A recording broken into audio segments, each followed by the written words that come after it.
Please click on subscribe.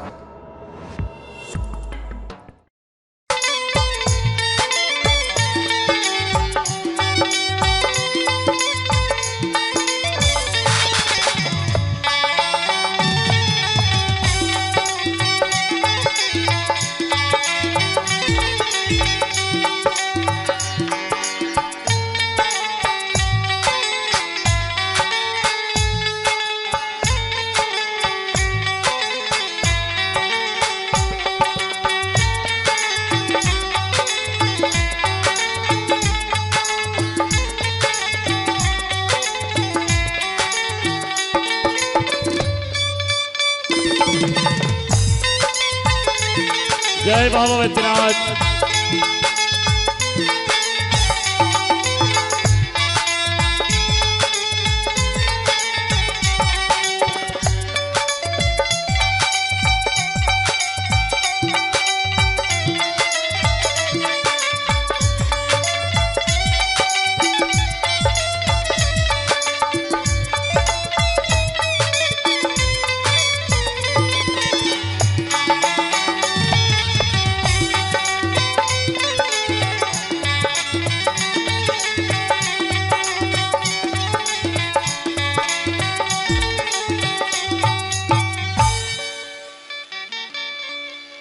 विघ्नेश्वराय वरदाय सुरप्रियाय लंबोदराय सकलाय जगद्धिताय नागाननाय श्रुतियज्ञ विभूषिताय गौरीसुताय गणनाथ नमो नमस्ते। मोकं करोति वाचालं पंगुं लंघयते गिरिं यत्कृपातमहं वन्दे परमानंद माधव। लोकाभिरामं रणरङ्गधीरं राजीवनेत्रं रघुवंशनाथं कारुण्यरूपं करुणाकरन्तं श्रीरामचन्द्रं शरणं प्रपद्ये। श्रीरामचन्द्रं शरणं प्रपद्ये। पूर्वोत्तरे प्रज्वलिता निधाने सदा वसन्तं गिरिजासमेतं सुरासुराराधिकपादपद्मं श्रीवैद्यनाथं तमहं नमामि। श्रीवासुकिनाथं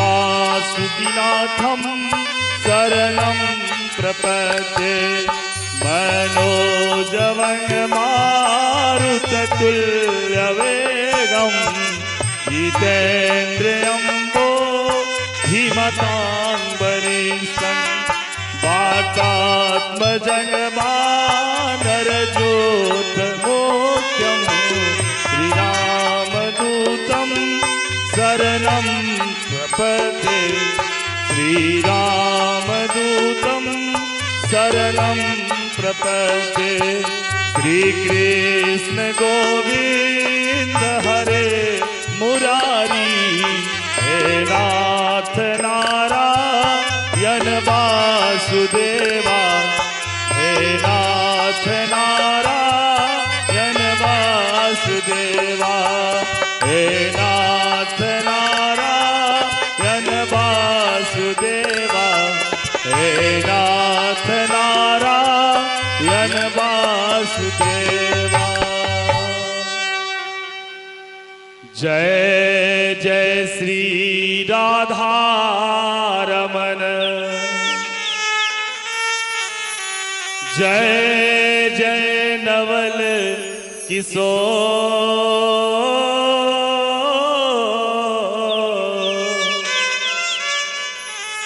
जय गोपी चित चोर प्रभु, जय जय माखन चोर।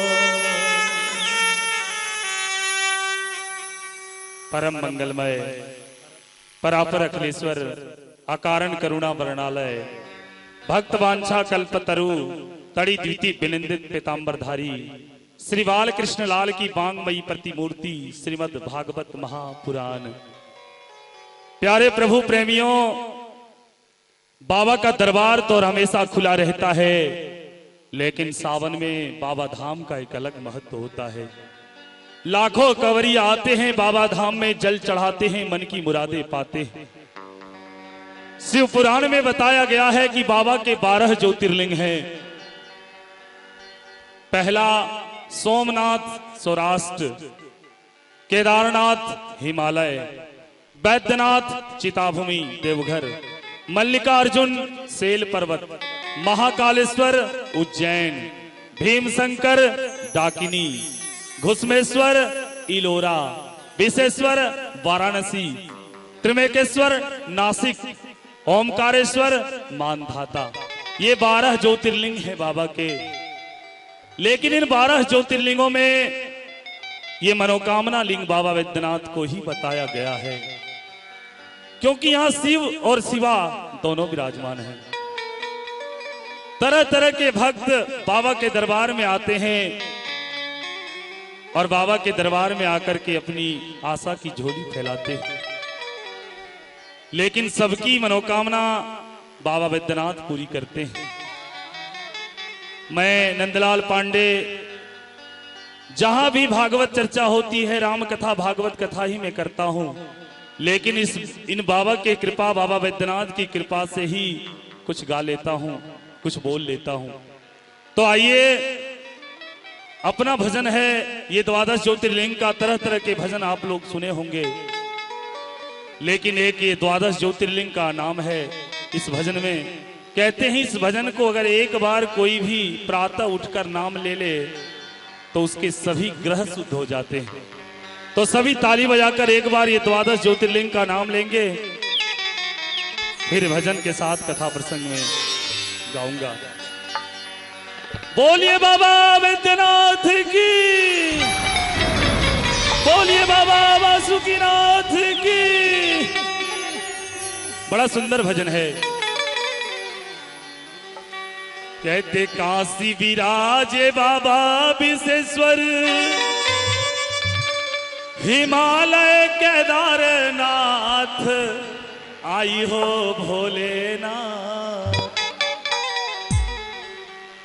काशी विराजे बाबा विशेश्वर, हिमालय केदारनाथ, आई हो भोलेनाथ, आई हो भोलेनाथ। देवघरे विराज वैद्यनाथ, आई हो भोलेनाथ। देवघरे विराज वैद्यनाथ।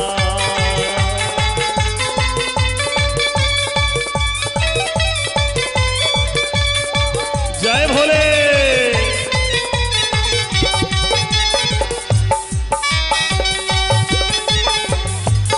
दोनों हाथ से ताली की सेवा करते हुए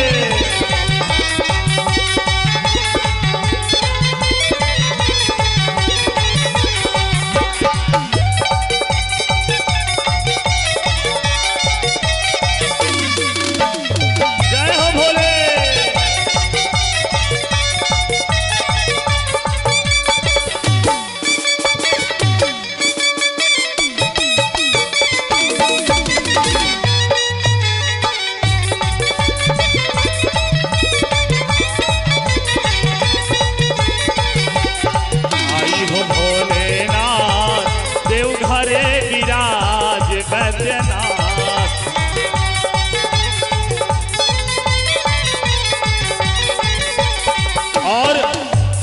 शंकर डाकिनी में घुसमेश्वर बाबा लोरा, घुसमेश्वर बाबा लोरा, आई हो भोलेनाथ। प्यारे, आज बाबा का सुंदर स्थान कैलाश भारत में नहीं है, भारत की सीमा पार करके चीन में चला गया है। 12 ज्योतिर्लिंग को बाबा ने ला करके भारत में किसी न किसी के माध्यम से रखवा दिया।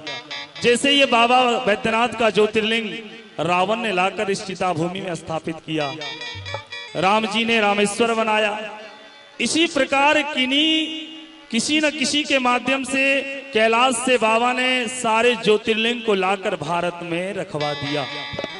क्योंकि आने वाले दिन में बाबा जानते थे कि विदेश में जाकर भक्त हमारी पूजा नहीं कर पाएंगे, इसलिए कहना है कि आई हो भोलेनाथ, उज्जैन विराजे महाकालेश्वर नाथ। आई हो भोलेनाथ, उज्जैन विराजे महाकालेश्वर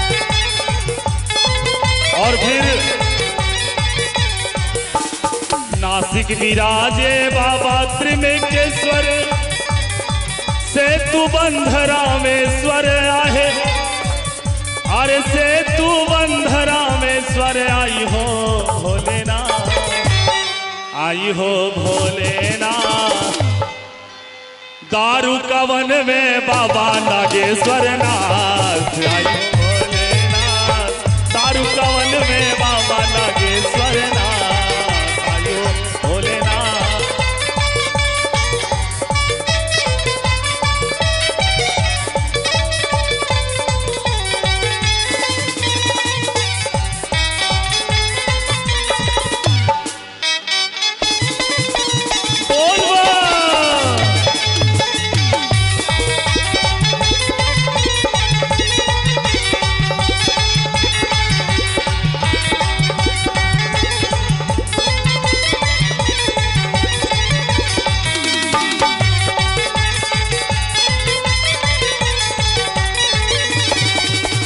काशी विराजे बाबा विश्वेश्वर, हिमालय केदारनाथ, हिमालय केदारनाथ। आई हो भोलेनाथ, आई हो भोलेनाथ, देवघरे विराज बैद्यनाथ।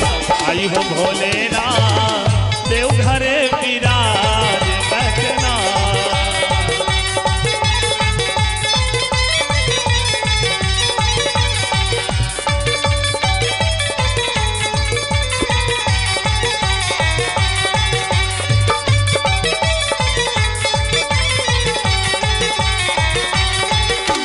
पहले के दिन में बाबा को लोग बाबा कहते थे, लेकिन आज बाबा गणेश के मम्मी और पापा भी बन गए। जहां सैटेलाइट के माध्यम से आज पश्चिमी देशों की सारी गंदगी हमारे इस राष्ट्र में आ रही है। कहना है लोग भक्ति के मार्ग से हट रहे हैं, लेकिन मेरा एक चीज कहना है कि भजन वही करो। जबकि कलियुग का वर्णन करते हुए रामचरितमानस उत्तरकांड के दोहा नंबर 122 में तुलसीदास जी ने लिखा है कि बारी मथे घृत होई बरु, सिकताते बरु तेल, बिनु हरि भजन न भवत रही, यह सिद्धांत अपेल। आप रामायण पढ़ते हैं तो दोहा नंबर 122 उत्तरकांड। बारी का अर्थ हुआ पानी, पानी को मथने से कलियुग में कहते हैं तुलसीदास जी की बारी मथे घृत, पानी को मथने से घी निकल सकता है, जबकि असंभव चीज है। घी तो दूध से निकलता, माखन से निकलता, लेकिन कहते नहीं पानी से भी घी निकल सकता है। सिकता तेवरु तेल, सिकता का अर्थ हुआ बालू, बालू को चीपने से तेल भी निकल सकता है, जबकि असंभव चीज है। लेकिन कहते बिनु हरि भजन न भव तरई, यह सिद्धांत बिना भगवान के भजन किए लोग भवसागर नहीं तर सकता। ये सिद्धांत अटल है, अपेल है। लेकिन कैसा भजन? ये मम्मी पापा, ये रजऊ, ये पियऊ, ये कोई भजन नहीं है। ये मन को भटकाता है। और निर्मल मन से ये राम, ये कृष्ण, कहते हैं राम, लोग कहते हैं राम का नाम लेने से लोगों को मुक्ति मिल जाती है, जीवन उद्धार हो जाता है। ये राम, तो ये राम है कौन? ये राम की उत्पत्ति हुई कहां से? कोई कहता राजा दशरथ के बेटे हैं। अरे उससे पहले भी कोई राम था। क्यों? क्योंकि जब श्रवण कुमार को राजा दशरथ ने बाण मारा था, सप्तभेदी बाण, और उस समय श्रवण कुमार धरनी पर गिरे, उस समय उनके मुंह से राम का शब्द निकला था। तो श्रवण कुमार के माता पिता, पिता शांतवन, माता ज्ञानवती, ये श्रवण कुमार के माता पिता थे। इन्होंने राजा दशरथ को श्राप दिया कि जिस प्रकार मैं पुत्र वियोग में अपने शरीर को त्याग रही हूं, एक दिन पुत्र वियोग में तू भी तड़प तड़प कर मरेगा राजा। तो श्रवण कुमार के माँ बाप के श्राप के बाद राजा दशरथ को बेटा हुआ। तो फिर उसके पहले श्रवण कुमार ने राम का नाम कैसे लिया, अगर दशरथ का ही बेटा होता तो? लेकिन ध्यान रखना, ये राम कोई साधारण नहीं है प्यारे। रामायण में लिखा है कि रामायण सतकोटि अपारा और नाना जन्म राम अवतारा। इस धरती पर 100 करोड़ रामायण की रचना हुई है, एक दो नहीं। तो कहते हैं जब रामायण की रचना किए तो 3 पातालवासी, मृत्युलोक के मानव और स्वर्गवासी, ये तीनों झगड़ गए। हम रामायण ले जाएंगे, हम रामायण ले जाएंगे, हम ले जाएंगे। स्वर्ग कहते हैं देवता लोग हम ले जाएंगे, ये स्वर्ग का चीज है। पातालवासी कहते इस रामायण को पाताल ले जाओ। मृत्युलोक के लोग कहते नहीं, इस मृत्युलोक में रहेगा तो मानव का कल्याण होगा। तीनों लड़ने लगे। अब इस फैसला कराने के लिए ब्रह्मा जी के पास गए। ब्रह्मा जी कहे हम इसकी फैसला नहीं कर सकते, आप भगवान विष्णु के पास जाइए। भगवान विष्णु के पास आए तो बोला इसकी फैसला हम भी नहीं कर सकते, आप देवाधिदेव आशुतोष बाबा वैद्यनाथ भोलेनाथ के पास चले जाइए। बाबा के पास तीनों आ गए, पातालवासी, स्वर्गवासी, मृत्युलोक के मानव। अब बाबा कहते ठीक है, रामायण कहाँ रहे ये फैसला मैं कर दूंगा, लेकिन तीनों को जो फैसला करूंगा ये मानना होगा। तीनों तैयार हो गए। अब उस रामायण को शंकर जी ने 3 भाग में बांट दिया। 33 करोड़ करके तीनों को बांट दिया गया। 33 दिया 99, 1 करोड़ बचा। अब 1 करोड़ जब बचा तो फिर 33 लाख करके तीनों को बांट दिया गया। 33 दिया 99, बच गया 1 लाख। अब 33,000 करके फिर तीनों को शंकर जी ने बांट दिया। 33 दिया 99, 1 लाख में 99,000 चल जाए तो 1,000। फिर 300 करके तीनों को बांट दिया गया। 3 दिया 900, बच गया 100। फिर 33 करके तीनों को बांट दिया गया। 33 दिया 99, 100 में 99 चला जाए, 1 बचा। और ध्यान रखना, 1 श्लोक बचा है रामायण का। तो हमारे धर्म में 16 मात्रा 32 अक्षर, 1 श्लोक 32 अक्षर का होता है। अब शंकर जी ने कहा कि 1 श्लोक बचा है, उसमें भी 32 अक्षर है, तो तीनों को 10-10 अक्षर शंकर जी ने दे दिया। 10 दिया 30, 32 में 30 चला गया, कितना बचा? 2 अक्षर। तो वही 2 अक्षर जो है, एक रा और एक मौ बचा। जितना रामायण का सार है, एक रा और एक मौ। शंकर जी ने सोचा लेने वाला 3 है, अक्षर बचा 2 है, इसलिए भाई ये राम जो शब्द बचा है ना, ये तीनों में किसी को नहीं दूंगा, मैं अपने पास रख लेता हूँ। बोलिए मायापति भगवान की। और तब से शंकर जी उस राम नाम का स्मरण करते हैं। रामायण में भी लिखा है कि तब शंकर प्रभु पद सिरुनाम, सुमिरत राम हृदय सयावा।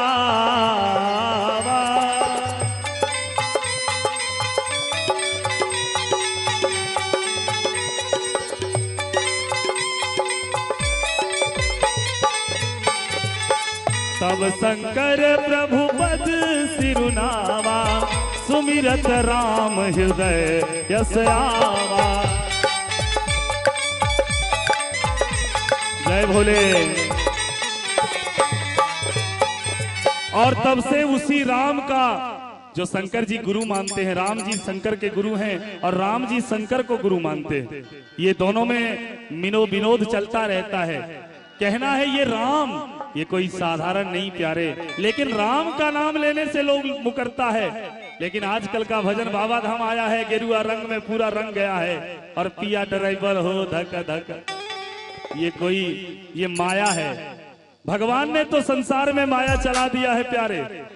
अब जिसको फंसना है फंस जाओ, जाल बिछाया है।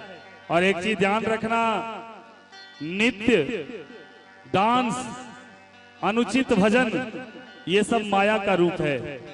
कहना है, कहते माया तो नर्तकी है और भक्ति भगवान की पत्नी है। कहते हैं भक्ति जिसके घर में चली जाती है, जिसके घर में भक्ति होता है, जिसके घर में भक्ति चली जाए, चाहे वो सदन कसाई का घर हो, सबरी भिल्ली का घर हो, विदुर का घर हो, जिस घर में भक्ति चली जाती है उस घर में भगवान को जाना पड़ता है प्यारे।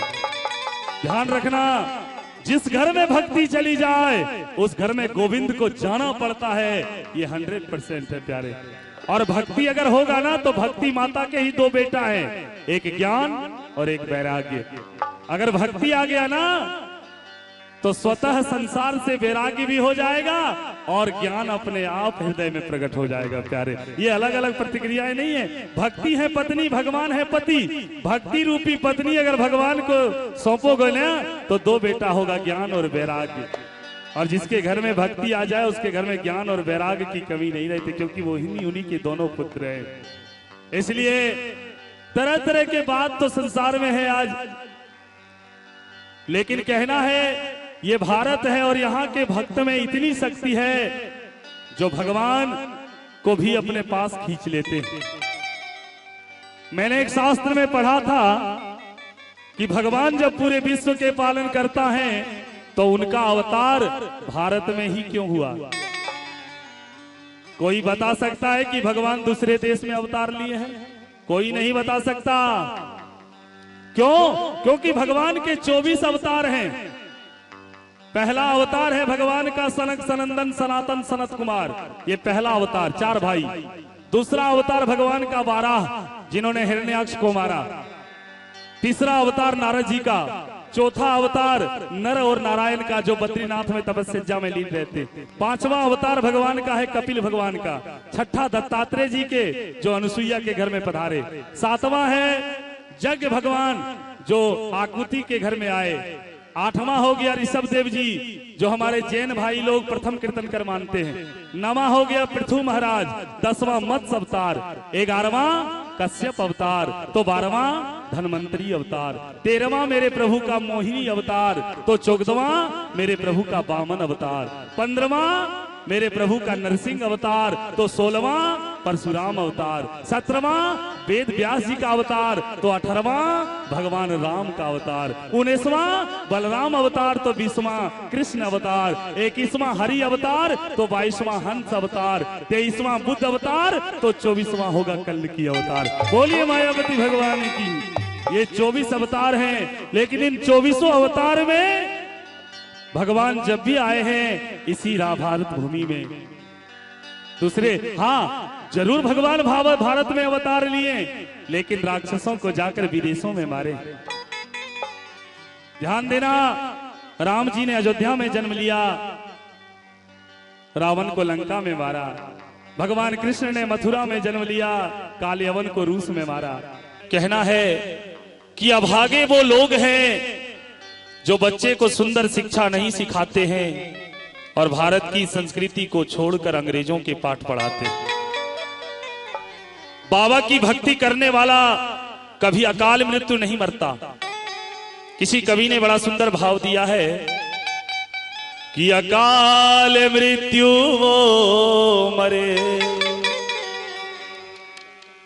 अकाल मृत्यु वो मरे जो काम करे चंडाल का, पर मृत्यु उसको क्या करे जो भक्त है महाकाल का। अकाल मृत्यु वो मरे जो काम करे चंडाल का, अरे मृत्यु उसको क्या करे जो भक्त है महाकाल का। बाबा कालों के काल, उसमें भी कृपा करने वाले। रामायण में भी लिखा है कि कालंग महाकालंग कालंग कृपालंग, कालंग महाकालंग कालंग कृपालंग। कालों के महाकाल, उसमें भी कृपा करने वाले। तो एक चीज ध्यान रखना, ये भारत है। इस राष्ट्र का नाम, जिस राष्ट्र में हम लोग रहते हैं, इस राष्ट्र का नाम भारत है। और इस भारत में 3 ही भरत हुए और 3 ही राम हुए। एक हुए पहले परशुराम, दूसरा मर्यादा पुरुषोत्तम भगवान राम, और तीसरा हुए बलराम। 3 ही भरत हुए। एक अयोध्या के राजा दशरथ का बेटा केकई कुमार श्रीमान भरत, एक भागवत जी के जड़ भरत, और तीसरा हुए चंद्रवंशीय शकुंतला नंदन दुष्यंत कुमार श्रीमान भरत। जिन भरत के आदर्शताओं के कारण इस राष्ट्र का नाम भारत हो गया, जिसको बाद में ना समझो ने इंडिया बना दिया। इंडिया, इंडिया का अर्थ क्या होता है? व्याकरण की दृष्टि में कहते हैं, आप इतना समझना, इंडिया स्त्रीलिंग है न पुल्लिंग है, ना पुंसक लिंग है। विदेशी आक्रमणकारियों ने जब इस राष्ट्र पर आक्रमण किया तो सबसे पहला काम किया नाम बदलने का। करुणावती का नाम अहमदाबाद कर दिया, भाग्यनगर को हैदराबाद बना दिया, हरिगढ़ को अलीगढ़ कर दिया, हस्तिनापुर को दिल्ली बना दिया, और भारत को इंडिया कर दिया। अभी और देखना क्या क्या होने वाला है। कितना सुंदर नाम है इस राष्ट्र का, हिंदुस्तान या भारत। विश्व में इतना सुंदर कोई भी देश का नाम नहीं है। भरत जैसी मनीषी महाज्ञानी महापुरुष इस राष्ट्र में आए, इसलिए तो भारत है। और भारत में ऐसे ऐसे भक्त हुए जिन्होंने भगवान को परास्त कर दिया, वचन में भगवान को हरा दिया। यहां की ऐसी ऐसी महिला हुई, ऐसी ऐसी नारी हुई जिन्होंने ब्रह्मा विष्णु महेश को बालक बनाकर के पलने में सुला दिया। मरे हुए सत्यवान को जमराज के घर से वापस ले आई। भरे पड़े हैं कथाओं से उपनिषद और शास्त्र। भक्त से बढ़कर भगवान नहीं है। एक बार सारे देवता आपस में झगड़ गए कि संसार में मैं बड़ा, देवियां कहती हैं कि संसार में मैं बड़ी।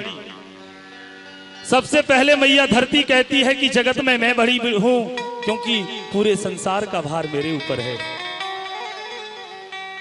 धरती कहती मैं हूं बड़ी, ध्यान से सुनना। धरती कहती मैं हूं बड़ी,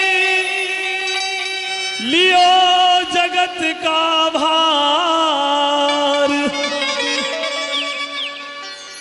तब तक शेष नाग जी कहते मैं हूं बड़ा, लियो भूमि का भार।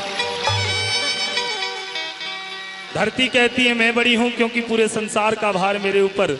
तब तक शेषनाग जी तैयार हो जाते हैं कि ये धरती, अगर संसार का भार तेरे ऊपर तो तेरा भार मेरे माथे पर, इसलिए मैं बड़ा हूं। शेष जी कहते मैं हूं बड़ा, शेष जी कहते मैं हूं बड़ा, लियो भूमि का भार। तब तक शंकर जी कहते मैं हूं बड़ा, लियो गले में शेष कहा। शेषनाग जी कहते हैं कि धरती का भार मेरे माथे पर। तब तक भोलेनाथ तैयार हो जाते हैं कि हे शेष जी, अगर पृथ्वी का भार आपके ऊपर तो आप मेरे गले में रहते हैं। इसलिए मैं बड़ा हूं। शंकर जी कहते मैं हूं बड़ा, शंकर जी कहते मैं हूं बड़ा, लियो गले में शेष कहा। तब तक कैलाश पर्वत कहता मैं हूं बड़ा, लियो शंकर जी का भार। बाबा कहते मैं बड़ा, तब तक कैलाश पर्वत कहता बाबा अगर आप गले में शेष नाग रखते हैं तो आप मेरे ऊपर निवास करते हैं, मैं आपका भार रखता हूं इसलिए मैं बड़ा हूं। कैलाश पर्वत कहता मैं हूं बड़ा, कैलाश कहता मैं हूं बड़ा, लियो शंकर जी का भार। तब तक रावण कहता मैं हूं बड़ा, लियो एक दिन कैलाश को उठा। और सच बात है प्यारे, जिस दिन रावण बाबा को लंका ले जाने के लिए मन में प्रण किया, उस दिन कैलाश को बाबा के साथ उठा लिया था रावण ने। तो बाबा जब हिलने लगे तो फिर जंघा से दबा दिया, रावण के दोनों हाथ दब गए। फिर तपस्या किया, बाबा प्रकट हुए, कहे मेरा 12 ज्योतिर्लिंग है, इस ज्योतिर्लिंग में कौन लंका लेकर जाएगा। तो रावण ने कहा जिसे मैया पार्वती पूजती हो, जो मनोकामना को पूरा करने वाला हो, यही 12 ज्योतिर्लिंग में बाबा वैद्यनाथ का ज्योतिर्लिंग रावण ने पसंद किया। और बाबा जान गए कि मैं लंका चला गया तो इस दुष्ट से पार पाना बड़ा दुर्लभ हो जाएगा। इसलिए माता गंगा, जब रावण आचमन करने लगा तो माता गंगा उसके उदर में समा गई और बाबा ने प्रतिज्ञा करा लिया कि जहां एक बार भूमि पे रख दोगे मैं वहां से हिलूंगा नहीं।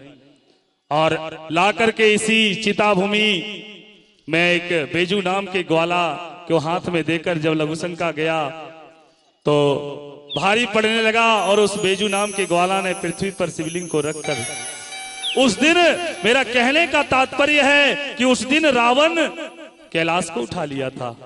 इसलिए रावण कहता मैं बड़ा हूं, आपको कैलाश के साथ उठा लिया। तो रावण कहता मैं हूं बड़ा,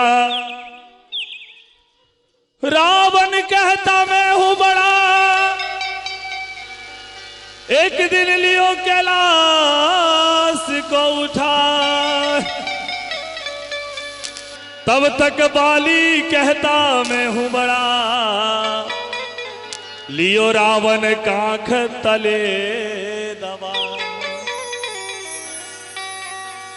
कहता बाली अरे रावण अगर तू कैलाश उठा लिया तो मैं अपने कांख तले 6 महीने तुझे दबा के रखा हूं, इसलिए मैं बड़ा हूं। अब किष्किंधा नरेश बाली कह रहे हैं कि मैं बड़ा हूं जगत में। बाली कहता मैं हूं बड़ा, बाली कहता मैं हूं बड़ा, लियो रावण कांख तले दबा। तब तक रामचंद्र जी कहते मैं हूं बड़ा, एक ही बाण में दियो बाली को मार। अब राम जी कह रहे हैं कि मैं बड़ा हूं क्योंकि एक ही बाण में बाली को मार दिया। रामचंद्र जी कहते मैं हूं बड़ा, राम जी कहते मैं हूं बड़ा, एक ही बाण में दियो बाली को मार। तब तक भक्त हनुमान जी कहते मैं हूं बड़ा, लियो प्रभु को हृदय में बसा। बोलिए भक्त और भगवान की। हनुमान जी कहते प्रभु आपने बाली को मार दिया तो मैं आपको अपने हृदय में रखता हूं, इसलिए मैं बड़ा हूं। तो भक्त से बढ़कर भगवान नहीं है प्यारे। प्रबल प्रेम के पाले पड़कर मैंने नियम बदलते देखा, अपना मान भले टल जाए पर भक्त का मान न टलते देखा। और 4 भक्त ऐसे हुए जिन्होंने भगवान को परास्त किया। पहला है बलि, दूसरा है बाली, तीसरा है केवट और चौथा कालिया नाग। ये 4 भक्त ऐसे हुए जिन्होंने भगवान को अपना वचन से हरा दिया। भगवान उनके वचन से हार गए। और भक्त चाहे तो मैंने पहले भी कहा कि भक्त के आगे भगवान अपना वचन भी तोड़ देते हैं। इस राष्ट्र भारत में हमारे गुरुजी कृष्णचंद्र शास्त्री ठाकुर जी वृंदावन, इनकी ज्यादा कथाएं विदेश में होती हैं।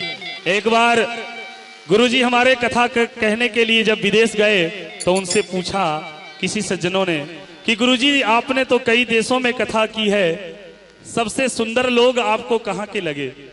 तो गुरुजी ने इतना सुंदर जवाब दिया, ध्यान देना।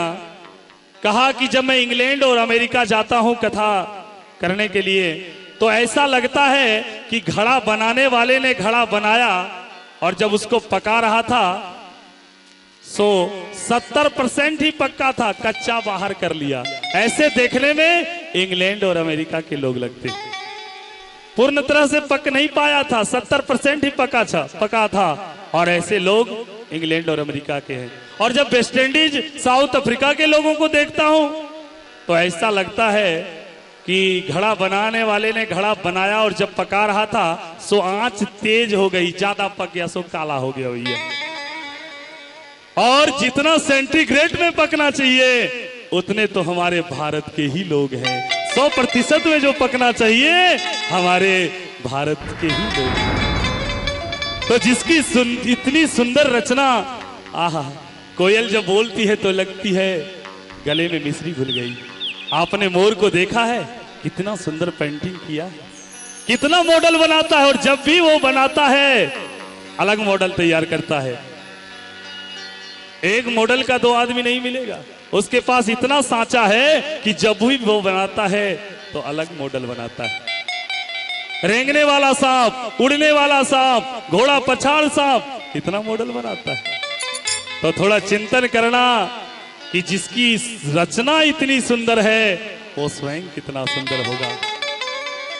तो हम लोग को खुशी इस बात की है कि हम उस देश के वासी हैं जिस देश में गंगा बहती है। 100% में पका हुआ जो सुंदर लोग हैं वो तो भारत के ही हैं। और यहां जब भी भगवान अवतार लिए हैं भारत में ही, इसलिए 4 भक्त के सामने भारत के भक्त ऐसा भी हुआ जिन्होंने भगवान को परास्त कर दिया।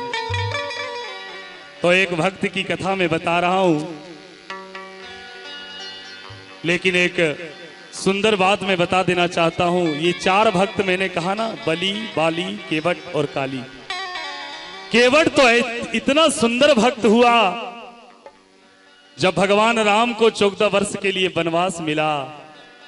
राम, लक्ष्मण और माता जानकी ये तीनों जब जाने लगी तो गंगा पार केवट ने कराया था। लेकिन उसके पहले जब भगवान ने कहा कि केवट मुझे गंगा पार कर दो, तो केवट ने एक बात कही थी भगवान से, क्या कि एक समय प्रभु राम को, एक समय प्रभु राम को एक भक्त से था काम पड़ा। एक तरफ था भक्त खड़ा और एक तरफ भगवान खड़ा। प्रभु जी बोले सुनो रे केवट, मुझको गंगा पार करो। प्रभु जी बोले सुनो रे केवट, मुझको गंगा पार करो। तो केवट बोला सुनो प्रभु जी, एक शर्त मेरी मंजूर करो। पार कर दूंगा प्रभु, लेकिन एक हमारी शर्त है। क्या?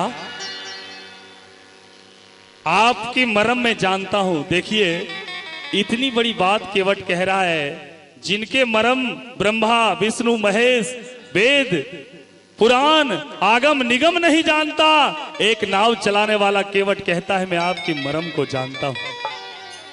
क्या शर्त है केवट? तो केवट ने कहा आपके चरण को जब तक मैं नहीं धोऊंगा, पखारूंगा नहीं, तब तक मैं आपको नाव में नहीं चढ़ाऊंगा। क्यों? क्योंकि आपके चरण की धूल में इतनी शक्ति है, कोई भी पत्थर में अगर आपका चरण स्पर्श हो जाए तो वो नारी बनकर तैयार हो जाता है। इसलिए कहीं मेरी नैया में आप अगर आपका चरण पड़े और हमारी नैया अगर नारी बन जाए तो सब गड़बड़ हो जाएगा प्रभु। इसलिए केवट बड़ा सुंदर भाव में भगवान से कह रहा है, ध्यान से सुनना, कि प्रभु जी से केवट कहने लगा,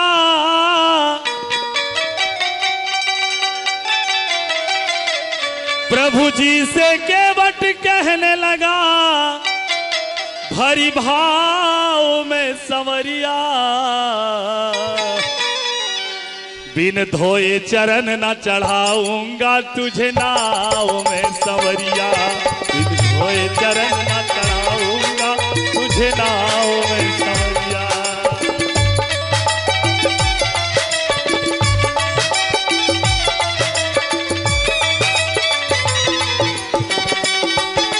श्री राधे।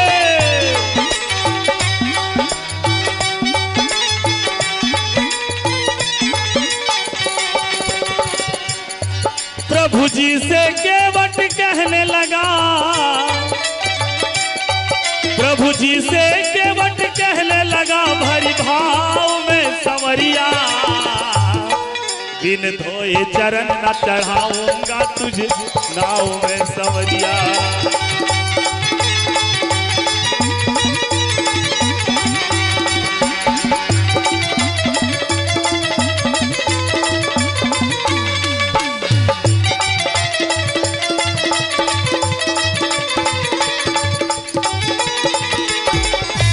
दोनों हाथ से ताली की सेवा करते हुए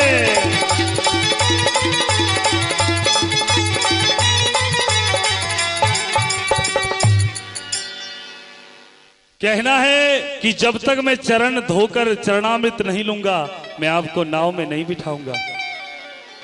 भगवान ने कहा, अरे मेरी चरण में इतनी शक्ति है, तू जानता है? बोला हाँ प्रभु। केवट बोला, सुनो प्रभु एक अर्जी तुझसे हमारी है, तेरी चरण की महिमा बहुत बड़ी है, इसलिए ये लाचारी है। मेरी काठ की नैया में पड़ते पद, मेरी काठ की नैया में पड़ते पद, कुछ जो गड़बड़ हो जाए, तेरी पाव नाव में पड़ते प्रभु जी, नैया जो नारी बन जाए। अगर आपका पांव चरण स्पर्श होते ही अगर नैया नारी बन गई, तो इस नैया के सहारे में अपनी जीवन व्यापन रोजी रोटी चलाता हूं। नैया जो नारी बन जाए तो घर की बात बिगड़ जाए। नैया अगर नारी बन जाए तो घर की बात ही बिगड़ जाए, क्योंकि मैं गरीब आदमी हूं। नैया जो नारी बन जाए तो घर की बात बिगड़ जाए। एक रोजी रोटी गई ऊपर से, दूजा परिवार की संख्या बढ़ जाए। आहा, एक तो रोजी रोटी गई हमारी, और ऊपर से एक पत्नी है, दो दो पत्नी बनकर तैयार हो जाए। एक पत्नी का तो जीवन व्यापन कर नहीं सकता मैं। नैया अगर नारी बन गई तो रोजी रोटी का ये सब हिसाब किताब खत्म, और फिर दूसरा नारी भी बनकर तैयार हो जाए। नैया बिन में रोजी रोटी घर का कैसे चलाऊंगा, नैया बिन में रोजी रोटी घर का कैसे चलाऊंगा।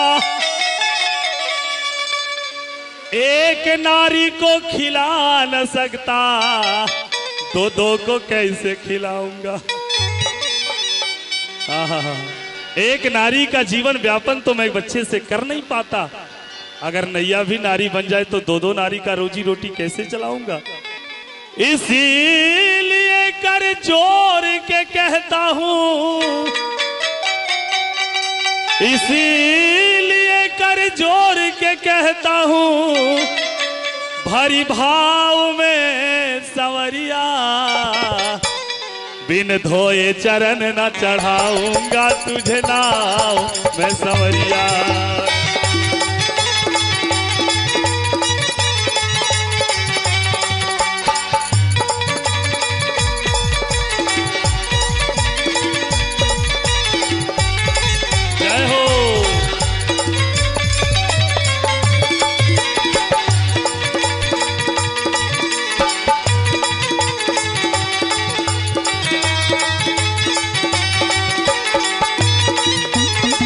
दोनों हाथ से ताली की सेवा करते हुए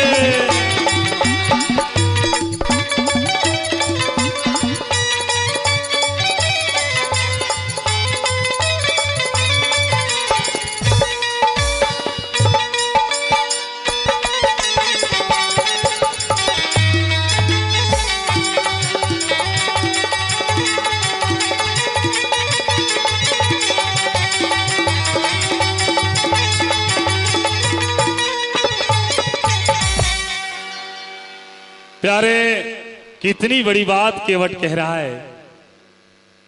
और एक आश्चर्य की बात है ये प्रभु, क्या कि अचरज की एक बात है प्यारे, अचरज की एक बात है प्यारे, ये बात बहुत ही निराली है। आपके चरण से निकलने वाली नारी ऋषि गौतम की घरवाली है। आहा, आपके चरण से जो नारी बनकर खड़ी होती है ना, वो कोई साधारण नारी नहीं, ऋषि गौतम की जैसी अहिल्या ऋषि की पत्नी बनती है। तो इस नारी का अलग व्यवस्था कहां से मैं कर पाऊंगा, इस नारी की अलग व्यवस्था कहां से मैं कर पाऊंगा। मैं तो हूं एक गरीब आदमी, इनके लिए भोजन कहां से लाऊंगा।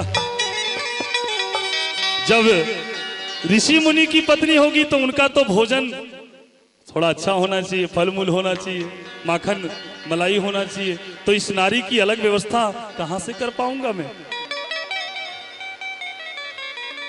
इसीलिए प्रभु, जब तक चरण धो के चरणामृत नहीं लूंगा, मुझे शंका है आपके चरणों में। चरण धोए चरणामृत लेकर तब मैं नाव चढ़ाऊंगा, चरण धोए चरणामृत लेकर तब मैं नाव चढ़ाऊंगा। और बिना किराया तीनों को मैं गंगा पार कराऊंगा। अगर आपको ये लग रहा है कि केवट कुछ किराया मांगेगा, भाड़ा मांगेगा, तो मैं आपका शपथ लेकर कहता हूं राम जी, ये केवट भी कोई साधारण नहीं है प्यारे। केवट कह रहा है कि नहीं मैं लूंगा 1 रुपया, नहीं मैं लूंगा 1 रुपया, आपकी शपथ में लेता हूं। और इसमें भी संतोष नहीं तो आपके पिता का शपथ में खाता हूं। 1 रुपया नहीं लूंगा।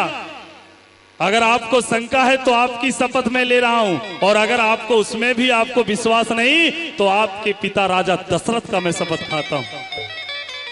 लेकिन बिना चरण धोए में नहीं नाव में चढ़ाऊंगा। जैसे ही राजा दशरथ के बात केवट ने कहा, लक्ष्मण जी को बर्दाश्त नहीं हुआ, क्योंकि ये शेषनाग के अवतार है। बात बात में क्रोध आ जाता है लखनलाल को। जैसे ही राजा दशरथ कहा, भैया अरे थोड़ा सा इज्जत हम लोगों ने दे दिया केवट को, तो ये पूरे खानदान का नाम लेने लगा। धनुष बाण ले लिया लक्ष्मण ने हाथ में और कहा, ऐ केवट, अगर एक भी बात खानदान की ओर एक भी वचन तुमने निकाला तो मैं ये बाण तेरे ऊपर चला दूंगा। और लखनलाल जी क्रोध में आग बबूला हो गए, हाथ में धनुष्मान ले लिया। जब लखनलाल को क्रोधित केवट ने देखा तो बड़ी सुंदर बात केवट ने कहा लखनलाल को, लखनलाल मारोगे? मारना है मारो लखनलाल। मुस्कुरा कर केवट कहता है कि लखन भाई,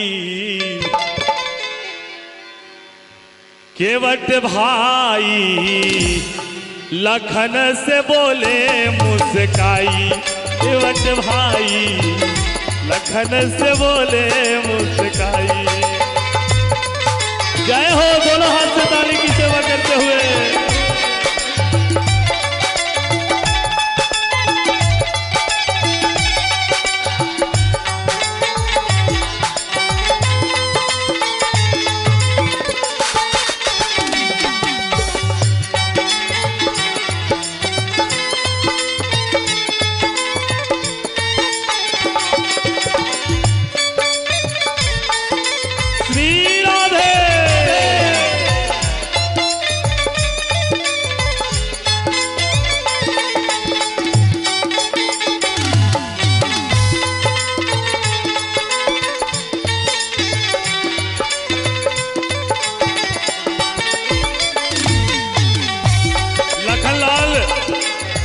कहते हैं केवट से, कुल खानदान का नाम लिया तो केवट एक भी लफ्ज आगे कहा ना मेरी खानदान की ओर, कुल खानदान का नाम लिया तो दूंगा बाण चलाई। केवट भाई लखन से बोले मुस्काई, केवट भाई लखन से बोले मुस्काई।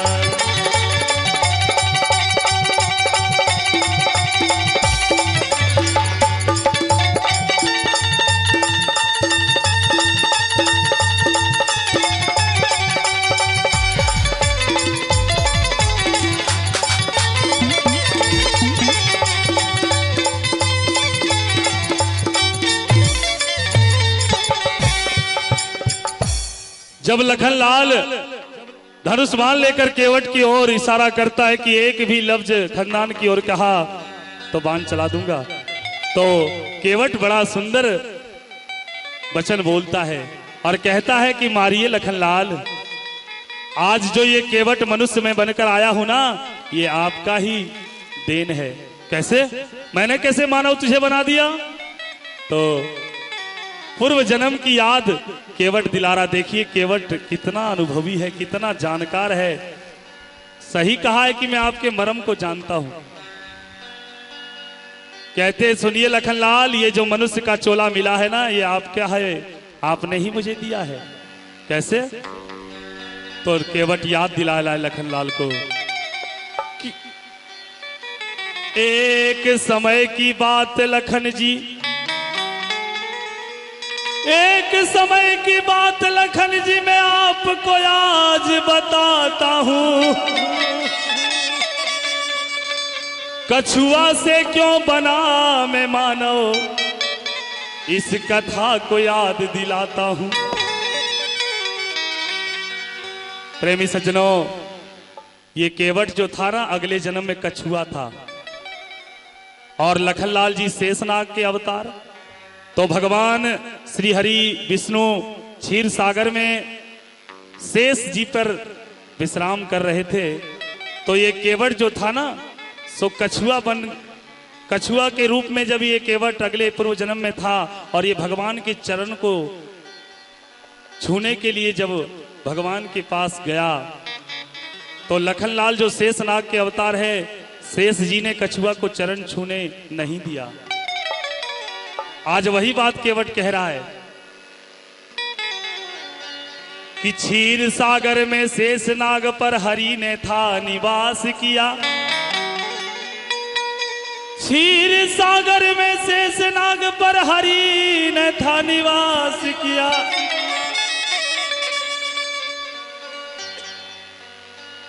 उनके चरण को छूने का जब मैंने बार बार प्रयास किया, हे लखनलाल, चरण को छूने से पहले ही, चरण को छूने से पहले ही आपने फन से मार दिया। आप शेष नाग थे ना, उस समय मेरे ऊपर आपने जहरीला फन से मार दिया और शेष नाग के डंक के कारण मैंने कछुआ का तन त्याग दिया। जब आपने फन से मेरे ऊपर वार किया तो जहरीला विष के कारण मेरा कछुआ का शरीर छूट गया और उस दिन तो आपने चरण छूने नहीं दिया मुझे और आपने उस दिन भी मुझे मारा। अब कछुआ से बन करके मानव, कछुआ से बनकर मैं मानव केवट रूप में आया हूं और फिर हरि चरण को छूने का एक सुंदर मौका पाया हूं। उस दिन तो आपने मुझे चरण छूने नहीं दिया, चरण के छूने से पहले मुझे मार दिया, लेकिन आज बड़ा सुंदर मौका मिला है भगवान के चरण को छूने का। ऐसा मौका मिला दोबारा, ऐसा मौका मिला दोबारा, हाथ से नहीं गवाऊंगा। चरण को धोए बिना मैं कैसे रघुवर को नाव चढ़ाऊंगा। आज दोबारा मौका मिला है, ऐसा मौका मैं फिर हाथ से नहीं जाने दूंगा। मारना है तो मारो लखन जी, मारना है तो मारो लखन जी, सत्य बात मैंने बता दिया। अगले जन्म में मार के मुझको कछुआ से मानव बना दिया। एक बार तो आपने कृपा कर दिया है कि कछुआ से मनुष्य बना दिया और फिर आज मनुष्य रूप में आया हूं तो फिर आप मारने के लिए तैयार हैं। तो आज जो मारोगे, आज जो मारोगे लखन जी तो 100 फायदा पाऊंगा। क्या फायदा है?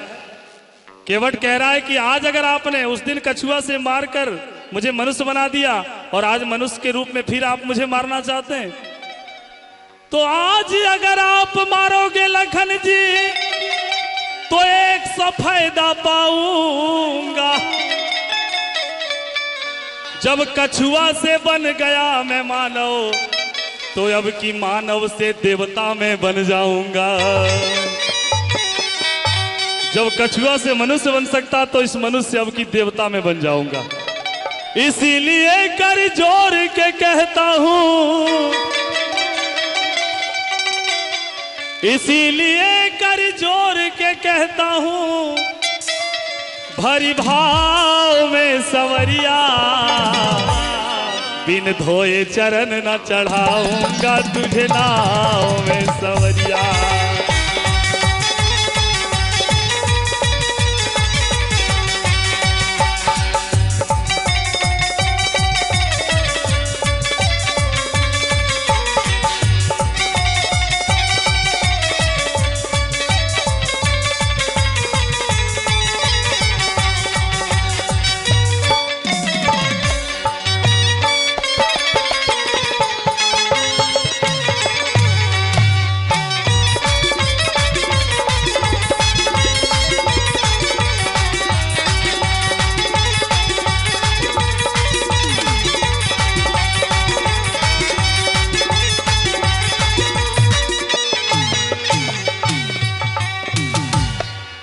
अब 100 फायदा पाऊंगा।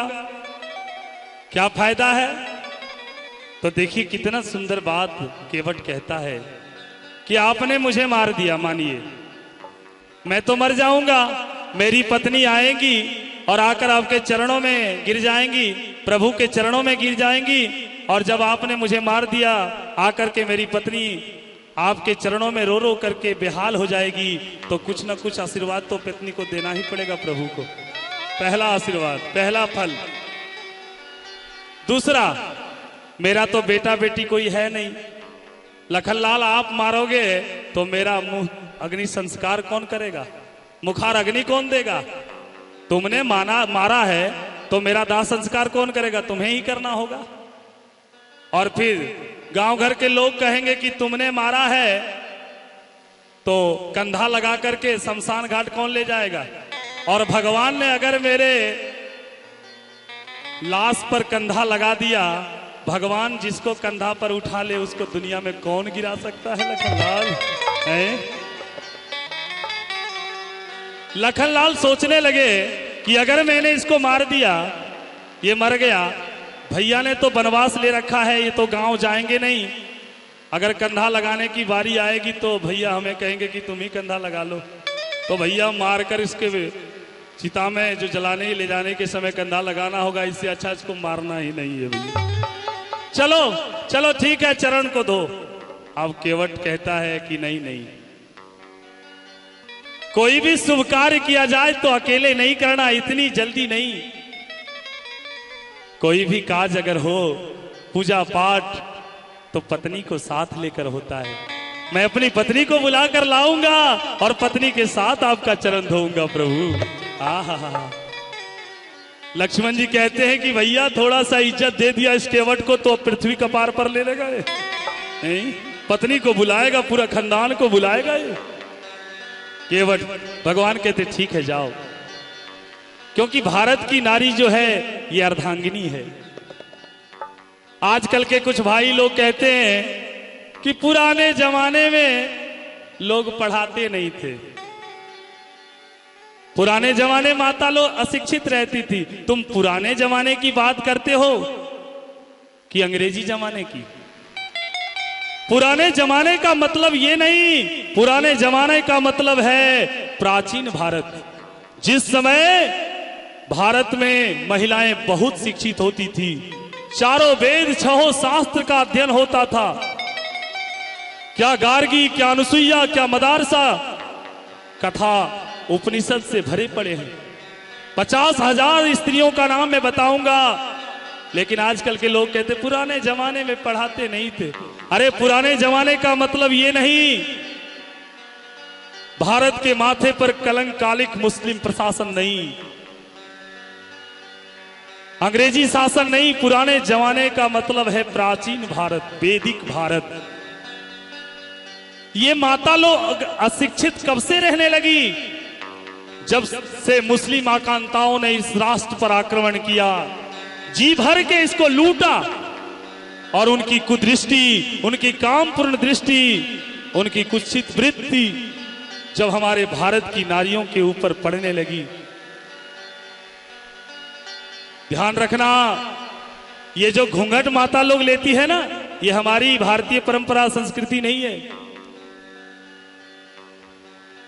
वसुदेव जी के सामने रुक्मिणी जी ने कभी घूंघट लिया ऐसा मैंने कहीं नहीं पढ़ा। राजा दशरथ के सामने सीता जी ने घूंघट लिया। अरे हमारे यहां तो आंखों का संकोच है, ससुर जी आए नजरें झुका लो।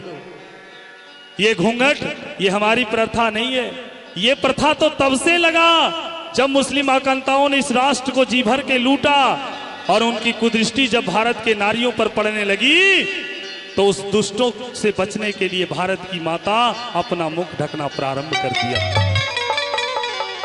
और तब से अशिक्षा का बोलबाला हुआ है, तब से अशिक्षित रहने लगी महिला, क्योंकि घर से निकल कर जा नहीं पाती थी। बाद में अंग्रेजों ने पक्का कर दिया मुहर लगाकर। पुराने जमाने का मतलब मेरा प्राचीन भारत, वैदिक भारत, जिस समय की नारी बहुत शिक्षित होती है, एक से एक विदुषी, एक से एक पंडिता, और उसी समय की ये केवट की भी पत्नी अर्धांगिनी है। कहते हैं, हमारे गुरुजी कहते थे कि भारत की माताएं शाम के समय दिया जलाकर अगर अंधकार दूर कर सकती है, तो दुर्गा का रूप लेकर महिषासुर का भी विनाश कर सकती है। प्यारे, भारत के पति अगर पूजा करे, पाठ करे, तो उनका आधा धर्म पत्नी के खाते में जमा हो जाता है। पति नहीं भी चाहे, पति पूजा करे, सुल्तानगंज से लाकर बाबा बैद्यनाथ को जल चढ़ाए, उनका जो धर्म है वो आधा पत्नी के पासबुक में जमा हो जाता है, पति चाहे या ना चाहे। लेकिन भारत की पत्नी, भारत की नारी पूजा करे, पाठ करे, अगर वो चाहेगी कि मेरा आधा धर्म पति के खाते में जाए तब जाएगा, नहीं चाहेगी तो नहीं जाएगा। लेकिन ध्यान रहे, पति जो धर्म करे, जो पूजा करे, वही आधा जाएगा। पति पाप करे तो पत्नी के खाते में आधा नहीं जाएगा, क्योंकि वो पाप पत्नी नहीं, वो धर्म पत्नी है। और भारत की पत्नी अगर चाहेगी तब जाएगा। तो किसी ने सवाल कर दिया, पंडित जी धनबाद में चिट्ठी, कहीं कहीं तो ऐसा होता है कि चिट्ठी लिखकर मंच तक पहुंचाते लोग। आपने ऐसे कैसे कह दिया पंडित जी कि पति जग करे, अनुष्ठान करे, पूजा करे, पत्नी नहीं भी चाहे, पति नहीं भी चाहे तो आधा पत्नी के पासबुक में जमा हो जाए, और पत्नी चाहेगी तब कुछ जाएगा पति के खाते में? कहा अरे पागल, भारत की पत्नी, भारत की नारी अपने लिए पूजा पाठ कुछ नहीं करती, जो भी करती वो तो पति के लिए ही करती है। उसमें चाहने या ना चाहने की क्या बात है। वो मंदिर भी जाएगी तो माता को पूजा करके कहेगी माँ आजकल ये बड़े टेंशन में, कृपा करो माँ, दुख दूर करो। अपने लिए भारत की नारी कुछ नहीं सोचती, जो भी करती वो तो पति के लिए ही करती। इसलिए भारत में ही नारी की इज्जत है। देखिए, एक लड़की ने बड़ा सुंदर सवाल किया कि पंडित जी हम लोग निर्भय होकर क्यों नहीं घूम पाए? लड़का जहां मन चाहे वहां घूम सकता है, तो हम लोग को इतना पाबंद क्यों करते हैं लोग? पहले पिता के अधीन में, फिर विवाह हो जाए तो पति के अधीन में, फिर बेटा हो जाए तो बेटा के अधीन में। हम लोग निर्भय होकर क्यों नहीं घूम सकते? विदेश में, विदेश की नारी जहाज चलाती है, जहां मन में चाहे वहां घूम सकती है, तो हम लोग के लिए रोक क्यों लगता है? तो मैंने कहा बहन जी, दुकान कोई दुकानदार खोलकर बैठता है और उसका दुकान का अगर 10 पैकेट नमक रोड पर अगर कोई रख दे, तो वही दुकानदार अगर 10 पैकेट नमक रोड पर रख दे तो वो नमक कोई ले जाएगा क्या? और अगर आपको हीरा मिल गया तो हीरा हम लोग कहां रखते हैं? सबसे सुंदर घर में, जिस घर का दरवाजा किवाड़ मजबूत हो, उसके अंदर में तिजोरी में उसको हम लोग बंद करके रखते हैं, क्योंकि वो हीरा है, बहुमूल्य चीज है। नमक को रोड पर भी फेंक दो तो वो कोई उठाने वाला नहीं। तो विदेश की नारी नमक है, वो रोड पर भी फेंक दो कोई नहीं ले जा सकता। और भारत की नारी तो हीरा है, जिसे अंदर रखा जाता, बाहर नहीं फेंका जाता। भारत की नारी हीरा है, हीरा यहां की नारी। और जिसने भी भारत की नारी के इज्जत के साथ खिलवाड़ किया, भारत की नारी के लिए विदेश के लोग भी ललायित रहते हैं। रावण माता सीता को ले जाने के लिए छल किया और ले गया। अंत में 1 लाख बेटा, 1.25 लाख नाती, लेकिन वंश में कोई दीप जलाने वाला नहीं बचा। इसलिए भारत के नारी के इज्जत के साथ जिसने भी खिलवाड़ किया उसका पतन हुआ है।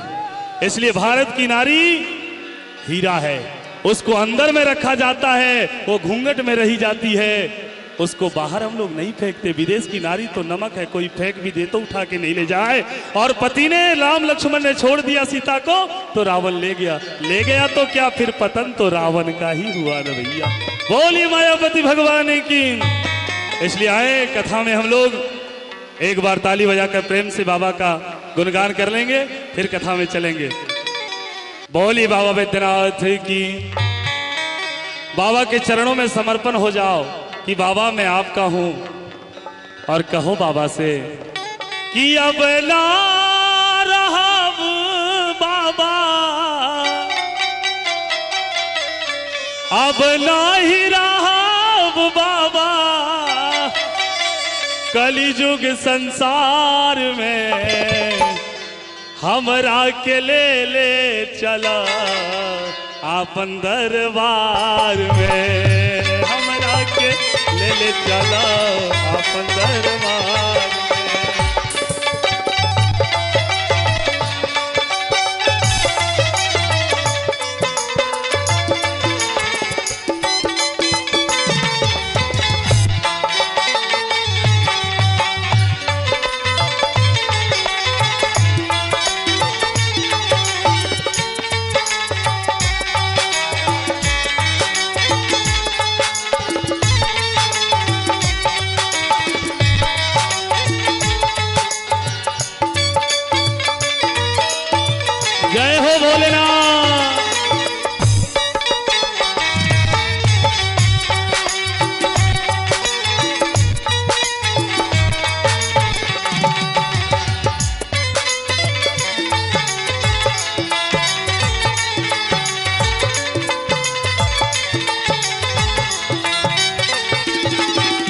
क्योंकि बाबा निक नहीं लागे बाबा कलिजुग के जीवन।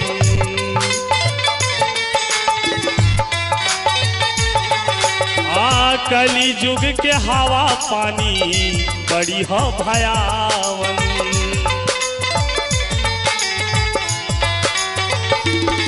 हो नीक नहीं लागे बाबा कलिजुग के जीवन।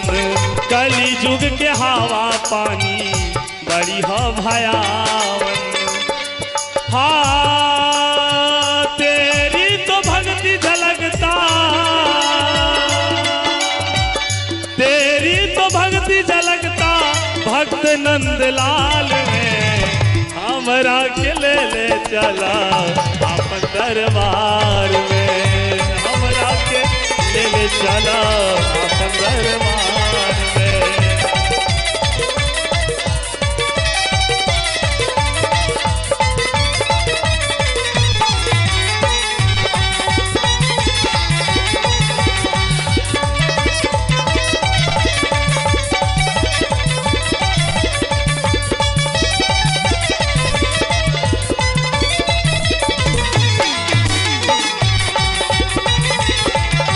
दोनों हाथ से ताली की सेवा करते हुए अब ना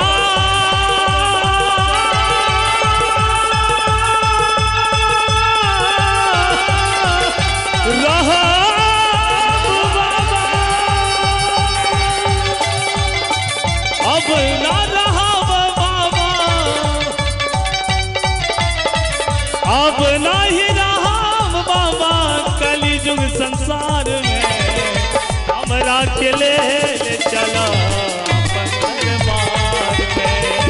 हमरा के ले चला अपन दरबार में।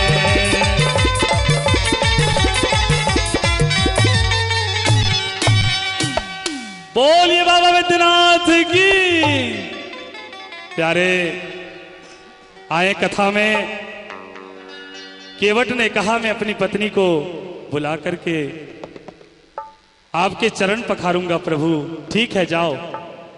दौड़ करके केवट घर जाता है और अपनी पत्नी से कहता देवी देवी आज जगत के मालिक जगत के स्वामी अखंड मंगलाकार मर्यादा पुरुषोत्तम भगवान राम को मैं नाव चढ़ाकर गंगा पार करूंगा। चलो देवी दोनों मिलकर के आज उनके चरण को पखार कर जीवन धन्य कर लो। और बताया गया है कि केवट इतना रोता है अपने घर में जाकर। क्यों रोता है कि अगर मैं अमीर आदमी होता तो भगवान के चरण में सोने के पात्र से चांदी के पात्र से उनका चरण पखारता। मैं तो गरीब आदमी हूं, मेरे घर में तो सुंदर पात्र भी नहीं, पत्नी भी बड़ी सुंदर है। कहती हैं स्वामी जब नाव में पानी भर जाता है तो नाव को बचाने का काम ये कठोता करता है। नाव में जब चलती हुई नाव गंगा में पानी भर जाए तो ये कठोता जो है ये नाव से पानी उठा उठा कर फेंकता है, जिसके कारण नाव बच जाता है। तो भगवान का चरण नाव में पड़ते ही नाव तो धन्य हो गया, और जो नाव का बचाने का काम ये कठोता करता है इसको क्या मिला बेचारे को। इसलिए अगर मैं अमीर आदमी भी होता तो भगवान का चरण इसी कठोता से मैं पखारता। क्योंकि ये कठोता मुझे कभी माफ नहीं करता। चलो स्वामी इसी कठोता से आज भगवान के चरण पखारूंगा। दोनों फिर आते हैं भगवान के चरण को पखारते हैं। तो मैं बता रहा था कि भक्त के सामने भगवान हार जाते हैं। फिर जाकर केवट ने गंगा पार लगाया। अब जब उतराई देने लगे, एक भजन में कहा है ना कि कभी कभी भगवान को भी कभी कभी भगवान को भी भक्तों से काम पड़े। जाना था गंगा पार प्रभु के वट के नाव चढ़े। जाना था गंगा पार प्रभु के वट के नाव चढ़े।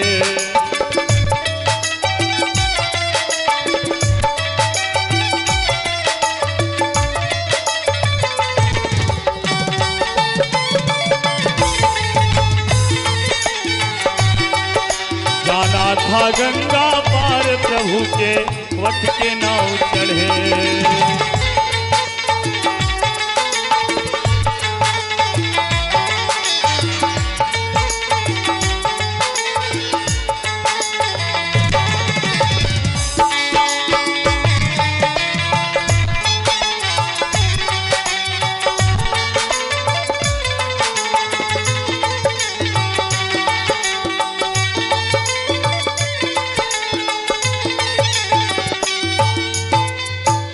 भगवान उतराई देने लगे।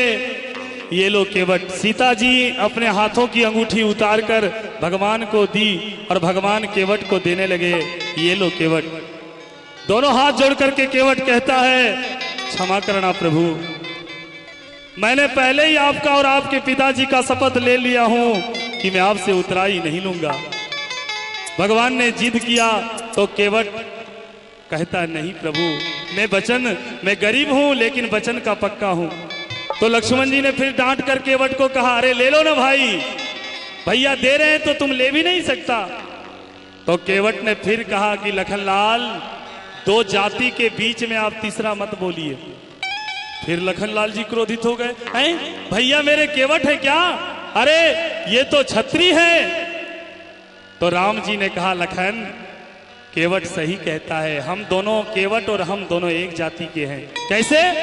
बोला, ये गंगा पार लगाने वाला केवट है और मैं लोगों को भवसागर पार कराने वाला हूं। बोलिए मायावती भगवान की। इसलिए दोनों एक जाति का हूं। भैया केवट ने नहीं लिया वही अंगूठी जो सीता जी ने केवट को देने के लिए राम जी के हाथों में दिया। राम जी के पास वह अंगूठी रह गई और जब सीता का हरण हुआ तो उसी अंगूठी को दे करके हनुमान जी को लंका भेजा था भगवान राम ने। बोलिए मायापति भगवान की। ये सुंदर भजन है, लेकिन प्यारे आज के दिन में सुंदर चीज कौन पसंद करता है? लेकिन मेरा कहना है कि हर समय भगवान से एक ही प्रार्थना करो। भागवत में लिखा है कि बानी गुणान कथने श्रवणो कथाया हस्तो चकर्म सुमनस तब पादयो स्मृत्याम शिरस्तव निवास जगत प्रणामे दृष्टि सताम दर्शनेस्तु भवत्तनुनाम। हे प्रभु, बानी हर समय बानी से मैं आपका ही गुणगान करूं। मेरा सर हर समय गुरु ब्राह्मण भगवान के चरणों में झुके, हस्तों चक्र में इस हाथों से आपकी सेवा करता रहूं और दृष्टि सताम दर्शने स्तु भवत तनुनाम, हमारी दृष्टि ऐसी हो जाए जिस किसी को भी देखूं सब में आपका दर्शन हो जाए। बोलिए मायापति भगवान की। प्यारे, दृष्टि में भगवान को देखना, जो भगवान हम में है आप में है वो एक गधे में भी है, इस एक कुत्ते में भी है। इसका मतलब ये नहीं है कि कुत्ता को हम अलमारी में बिठाकर उसको पूजा करें। अरे उसमें भगवान को देखने का भाव है कि उसको मारो नहीं, उसको तकलीफ मत दो, उसको कष्ट मत देना। क्योंकि गीता में भगवान कहते हैं ना, ईश्वर सर्वभूतानाम हृदय से जुंतिष्ठति ब्राह्म्यम सर्वभूतानि यंत्रारूढ़ा निमाया। प्राणी मात्र के हृदय में वो ईश्वर प्रतिष्ठित है, तो अंदर रहकर दिखाई क्यों नहीं देता? क्योंकि ईश्वर और जीव के बीच में एक अविद्या का पर्दा लगा है। ये बीएड कॉलेज परिसर में ये रंगमंच पर हम कथा सुना रहे हैं, आप सब भाई लोग बैठकर सुन रहे हैं। हमारे भारत के जवान भी हैं, श्रोता बन करके बैठे हैं। अब बीच में अगर काले रंग का पर्दा डाल दिया जाए तो न हमको आप देखेंगे न हम आपको देखेंगे। तो ये पर्दा ही अविद्या है। तो ये अविद्या का पर्दा जब भगवान के शरण में जाते हैं तो वही भगवान इस अविद्या को हटाते हैं। बोलिए कृष्णचंद्र भगवान की। प्यारे, और ये केवट की कथा है। और बाली, राजा बलि प्रहलाद के सुपुत्र बिलोचन और बेलोचन के पुत्र बलि, तीनों त्रिलोक पर कब्जा कर लिया था बलि ने। इंद्र को स्वर्ग से भगवा दिया। शुक्राचार्य ने ऐसी कृपा बलि के ऊपर बरसाई, कहते हैं गुरु मेहरबान तो चेला पहलवान। अंत में भगवान को भाद्रपद मास द्वादशी तिथि कश्यप और अदिति के घर में बामन का रूप धारण करके आना पड़ा। और राजा बलि को छलने के लिए जब भगवान गए, इतना सुंदर स्वरूप है भगवान बामन का, लेकिन टोटल है वो 52 अंगुल के। 52 अंगुल के ही एकदम छोटे से रूप भगवान, इतना सुंदर है उनका स्वरूप। ये भगवान के 14वां अवतार है बामन का। राजा बलि के दरबार में जब गए, एक कौपिन है, हाथ में छाता है, कमंडल है, और राजा बलि जग में बैठा था। और जब भगवान को देखा ना बलि ने, तो दौड़ करके आ गए, आकर के चरणों में गिर गए। महाराज, महाराज, मैं राजा बलि, मेरे दरबार में जो भी आता मुंह मांगा दान पाता। आप भी कुछ छोटे से मुख से बोलो ना। भगवान माला फेर रहे। अरे बोलो ना गुरुजी, आपको देखने के बाद ऐसा अनुभव होता है कि मैं आपको बहुत कुछ दे दूं। मांगो ना गुरुजी अपने इस छोटे से मुख से। भगवान ने माला को पूरा किया। बोला, आप बलि हैं? जी साहब, आपने बड़ी सुंदर पहचाना, मैं बलि हूं, मुझको बलि बोलते हैं। अरे आपका नाम तो जगत में विख्यात है बलि। मैं तो कभी लेता देता कुछ नहीं। अगर तुम देना चाहते हो तो 3 पग मुझे दे दो धरती। बलि हंसता है कि टोटल आप 52 अंगुल के हैं, टोटल आप 52 अंगुल के हैं, और 3 पग धरती में आप क्या ले सकते हैं? भगवान कहते, वो तो तुम संकल्प पहले करो ना, बाद में पता चलेगा कि हम कितना लेते हैं और कितना देते हैं। हंसी आती है गुरुजी ये 3 पग देने में। और राजा बलि, सब जानते हैं कथा कि राजा बलि ने संकल्प करने के लिए जब कमंडल उठाया, शुक्राचार्य आंख बंद करके देखते हैं तो उनको पता चल जाता कि ये साक्षात नारायण के स्वरूप है। बलि को छलने के लिए आए हैं। बलि का हाथ पकड़कर गुरु शुक्राचार्य ने उधर ले गए। बोला, तुम जानते नहीं कौन है? बोले, कौन है? कहते ही सब ही लोचन रे साक्षात भगवान विष्णु रतयो कश्यपादिति जातो देवानाम कार्य साधक। ये स्वयं भगवान नारायण ही देवताओं की सहायता करने के लिए कश्यप अदिति के घर में बामन के रूप में जन्म लेकर तुझे छलने आया है। बलि ने कहा, शुक्राचार्य ने कह दिया कि कह दो, कुछ लेने देने की बात मैंने नहीं की है। तो बलि कहता, गुरुजी आप ये क्या कहते हो? झूठ बोल जाऊं? द्वार पर ब्राह्मण आया है और मैं उससे कह दूं कि मैंने देने लेने की कुछ बात नहीं की है? आने की असत्य? नहीं गुरुजी, इसके लिए मुझे सब दान करना पड़े तो कर दूंगा, लेकिन मैं झूठ नहीं बोलूंगा।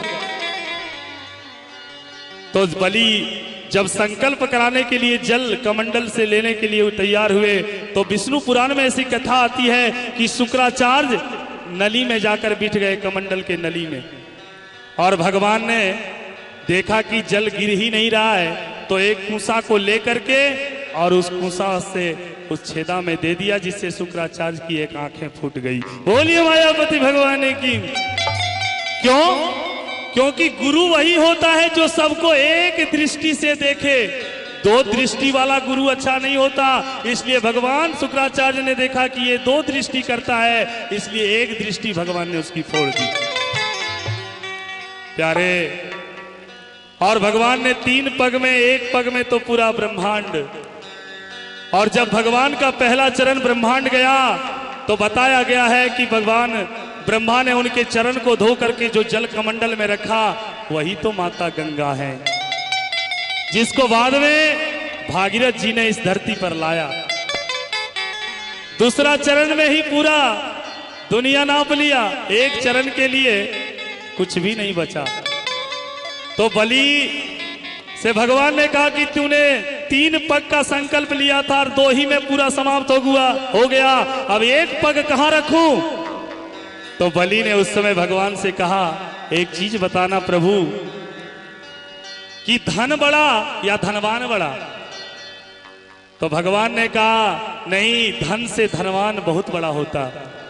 तो बलि ने कहा, आपने अभी मेरा धन ही नापा है, मैं धनवान बाकी हूं, इसलिए माथे पर मेरा चरण रख दो। बोलिए मायापति भगवान की।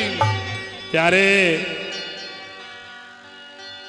भगवान ने कहा, बलि मैं आया था तुझको लूटने, लेकिन श्रद्धा ने मुझे लूट लिया रे। आया था मैं तुझे छलने रे बलि, लेकिन तेरी श्रद्धा ने मुझे छल लिया बलि। मांगो मांगो क्या चाहिए? बलि ने कहा, आप तो स्वयं भिखारी बनकर मेरे दरबार में आए थे, आप मुझे क्या दे सकते? उनकी पत्नी, जिनका नाम था बिंधावली, बलि की पत्नी, तो बलि की पत्नी से भगवान ने कहा, आप भी कुछ मांग लो देवी। तो राजा बलि के यहां 16 दरवाजा था। बलि की पत्नी ने कहा, अगर देना है तो एक ही वरदान दे दो प्रभु, कि जब भी मैं सवेरे किसी भी दरबार से निकलूं तो सर्वप्रथम आपका दर्शन हो जाए। अब भगवान कहते हैं, इसका मतलब तो यह है कि हम आपका चपरासी बन जाए। अब कब निकलेंगे बाहर, कब जाएंगे अंदर, मुझे क्या मालूम? ये तो तभी संभव होगा ना जब हम गदा लेकर द्वार पर खड़े रहे, कड़े कमान खबरदार। भागवत में भी लिखा है कि नित्यम दृष्टा सीमाम तत्र गदा पानी अवस्थितम। भगवान ने कहा, ठीक है दिया। आप भगवान की ड्यूटी लग गई भैया कि कब निकलेगा अंदर, कब जाएगा, मेरा दर्शन होगा। तो भगवान ने जाकर ब्रह्मा और शंकर से ये बात सुनाया कि बलि की पत्नी को मैंने ये वरदान दिया है, अब उनका दर्शन तो होना है। तो 4 महीने भगवान आकर के ड्यूटी दिए विष्णु ने, और विष्णु जब चले गए तो 4 महीने वहां ब्रह्मा जी उसी रूप में आए, और विष्णु के जाने पर 4 महीना फिर शंकर जी आ गए। चारों का ड्यूटी लग गया। तो भगवान जब बलि के दरबार से उठ करके गए और जाकर के भगवान विश्राम करने लगे, उस दिन हरिशयन एकादशी हो गया। और देठान कार्तिक महीना के शुक्ला पक्ष एकादशी, उस दिन उत्थान एकादशी, भगवान को वहां से उठाया जाता है। प्यारे, अब माता लक्ष्मी ने देखा कि भगवान बहुत ड्यूटी, एकदम कड़ा ड्यूटी पड़ गया भैया, तो कुछ तो उपाय हमको करना है। तो माता लक्ष्मी ने ही बहन बन करके सबसे पहले राजा बलि को भाई बना करके आकर उनके हाथों में राखी बांध दिया। मंत्र में भी कहते कि जैन बंधु बलि राजा दानिद्रो महाबला तेतम पति बदनामी रक्षे बहन बनकर लक्ष्मी ने आकर के बलि के हाथ में राखी बांध दिया। और जब बहन कोई भाई को राखी बांधता है तो भाई कहता है कि कुछ मांग लो अगर इच्छा है। लक्ष्मी ने कहा, अगर देना है भैया तो एक ही वरदान दे दो। क्या? आपके द्वार पर जो मेरे स्वामी का ड्यूटी लगा है, इनको मुक्त कर दो। बोलिए मायापति भगवान की, वृंदावन बिहारी लाल की। और उसी दिन से ये रक्षाबंधन का सूत्र बहन भाई के कलाई पर बांधता है। कथा तो बहुत कुछ है, समय मेरा समाप्त हुआ। 2 भक्त की कथा रह गई, बलि और केवट की कथा सुनाया, और बाली और काली, ये दो भक्त की कथा कभी मौका मिले तो सुना दूंगा। अंत में आए सब ताली बजाकर प्रेम से भगवान का नाम लें। कहते हैं तेरी मर्जी का मैं हूँ गुलाम,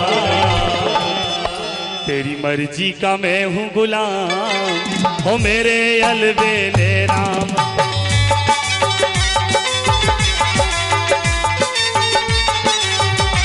तेरी मर्जी का मैं हूँ गुलाम, मेरे अलबेले राम।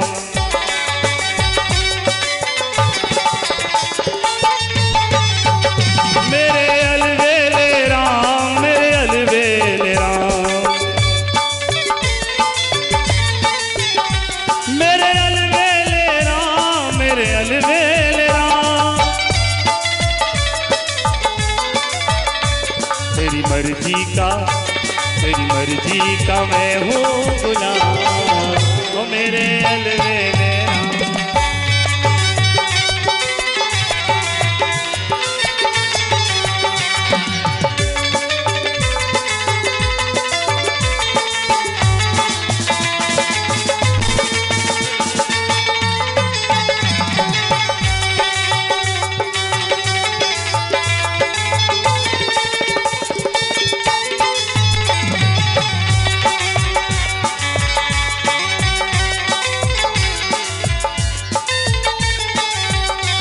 प्रभु जो भी करा लहूं मैं तुझ पे निछावर।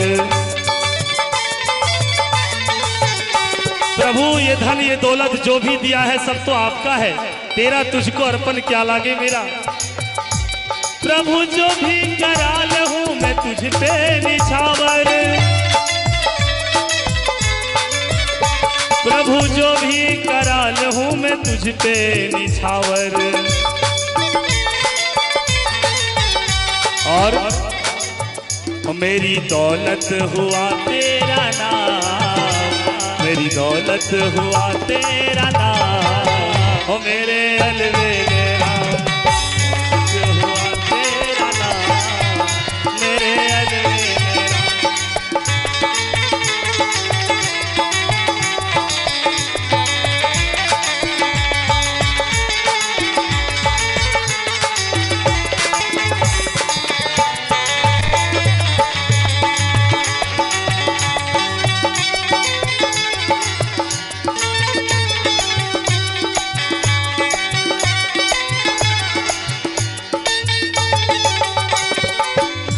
प्रभु तेरी रजा में करीली है राजी।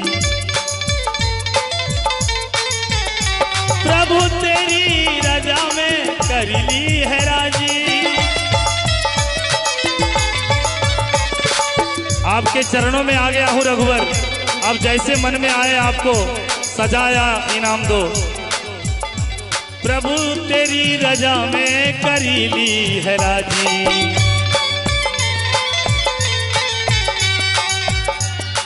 दे दो सजाया इनाम, दे दो सजाया इनाम, ओ मेरे अलबेले राम। दे दो सजाया इनाम, मेरे अलबेले राम।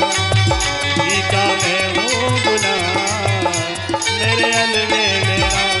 तेरी मर्जी का मैं हूँ गुलाम, मेरे अलबेले राम। मर्जी का मैं हूँ गुलाम।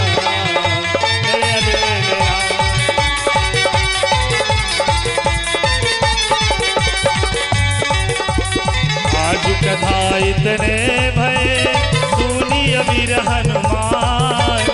जाइए आसन लीजिए तेज पुण्य बलधाम। एक घड़ी आधी घड़ी आधी हमें पुनियान।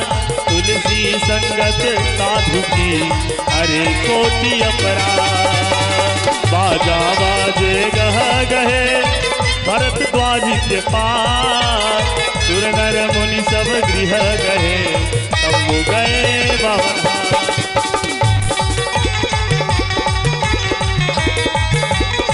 बोलिए प्रेम से बाबा बैद्यनाथ की। इसी के साथ मैं नंदलाल पांडे आपसे विदा चाहता हूं। अगर त्रुटि हो गई तो क्षमा करना। जो अच्छा लगे जाने के समय दे दीजिएगा, मैं अपने माथे पर लेकर चला जाऊंगा। और अच्छा लगे तो एक बार प्रेम से ताली बजा करके बाबा का नाम लेंगे। बोली बाबा वैद्यनाथ की। Please click on subscribe.